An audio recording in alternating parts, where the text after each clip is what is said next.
Installation number 4. A few machines thrum on in sequence. You turn with a start. In retrospect, considered motion. The spring sun comes through a high window, separate and synchronous. Dust in the air. You have entered without a sound. How like you. An old melody from the summer of 36 or 7 flickers on your lips. It might have been anything that came to mind then. Work or love, for instance, but it did not. Only the smell of ozone from the machines, the electrical melancholy of the empty room. Something is pressing its thumbs down hard against your temples. You listen closely. It is the slave voices of the machines. Happiness is a lie, they say. You will not find it. It will defeat you.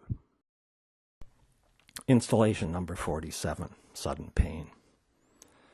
Bamboo rustles in the wind outside the house. Life passes by or death is near. Which? Do you feel it? Moonlight on the trellis, the cat twines among wisteria. Flowering cherry, rose, the great now nearly empty house. Only at the upper window where a light burns and enchanted creatures enter. Yes, and night clings to the fur. Sleep like a small boat lost on the delta. Go, don't go. Installation number 54. All over the downtown, scaffolding is ascending the sides of once proud buildings. Icons to a magnitude of commerce long eclipsed, now helpless and exhausted, calling for survival and the charity of history against the encroachment of enormous and anonymous office towers. Anonymous in style, that is, because so timely. And short men with umbrellas and tow rubbers are relentlessly walking the streets, randomly chipping at the work of barbers and hairdressers, who, as always, are attuned, like waterfowl leaving their nesting grounds in August, to the ebb and flow of moral philosophy. At the tax office, its pre-deadline jitters, the vortex of communal tension rising slowly to a pitch, and oh, for the eager fretfulness of the vertically mobile. About as vertical as a floor, that is, in most cases. The line's not moving, and I'm spewing up little snippets of bile against the system, the human stew which bubbles on today around me having taken on a bit of an off flavor, as if it had spent too much time in an old fridge with my good friends the onions. Lord, Lord, Lord, what's gotten into us? I feel as if mortality were a big old caddy with darkened windows parked out by the curb. Suddenly the lights flick on, it gets behind us, and we're like one of those ridiculous victims from B-movies. All we've got to do is step out of the way, but instead we go running down the street, rolling our eyes, stopping now and again to look back over our shoulders and make sure it's still gaining on us. Money buys history, they say, and probably it does, but history makes a crummy skeleton. Just think of all those buildings. How much has gone on beneath those roofs?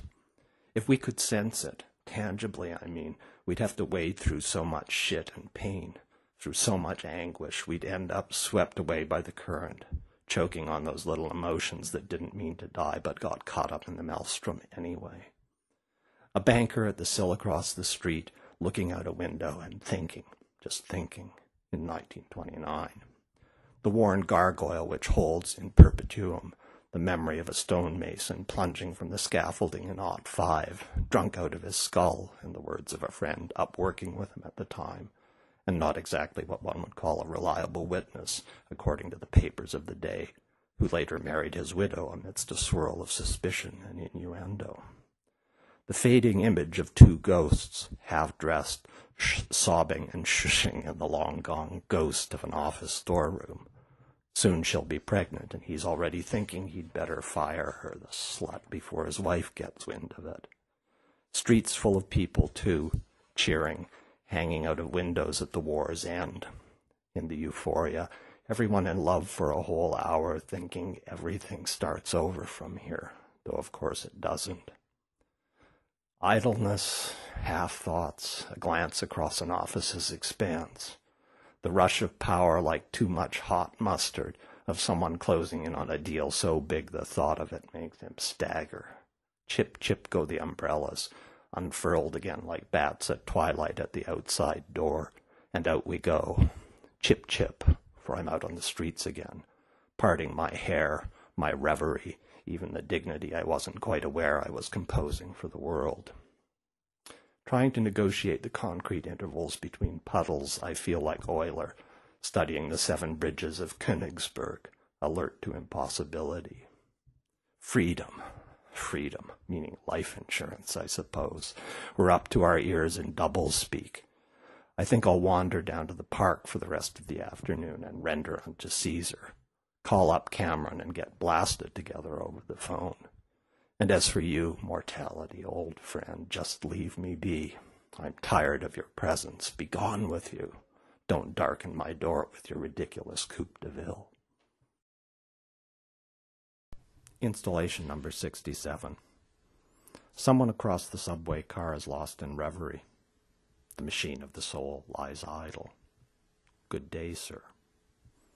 Gentle creatures up above, no doubt, cast quizzically about amidst the blaze of yellows and of greens. The last weekends of the season are filled with chores and melancholy. Still, there are a few we do not wish occasionally to crush lightly under our wheels. On the streets the crowds swirl past, intent on anything.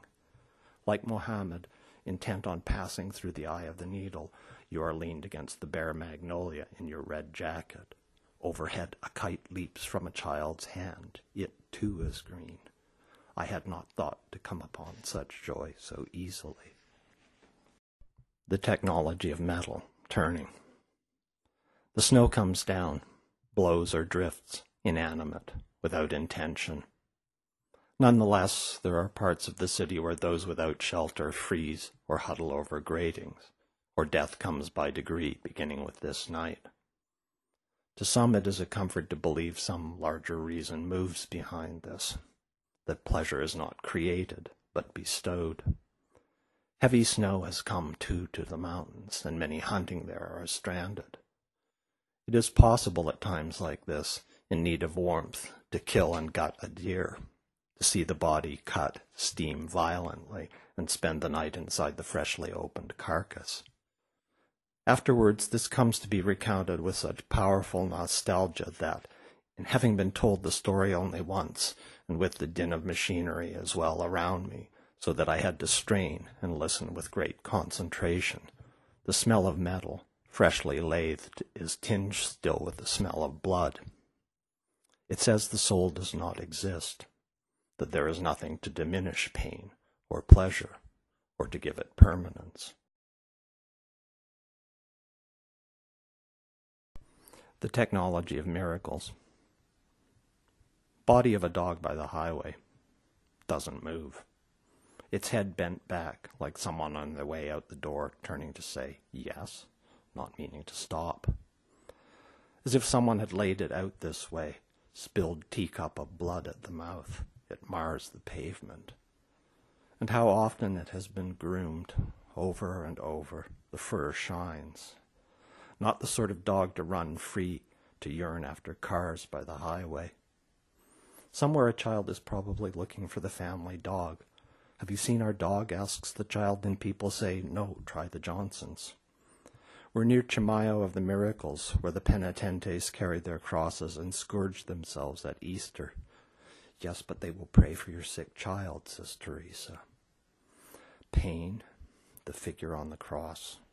A woman in the blue haze of the North Pacific mourning her husband stretched out in the aisle of the 747 amid 300 strangers. Yes, says the dog. Where are you going? Up there again, I say, into the sky. The clouds are immense, blazing. A thunderhead is forming toward the mountains. I want to weep, and there's no great sorrow to weep at. The technology of the yellow butterflies. An orange moon rises over the high desert.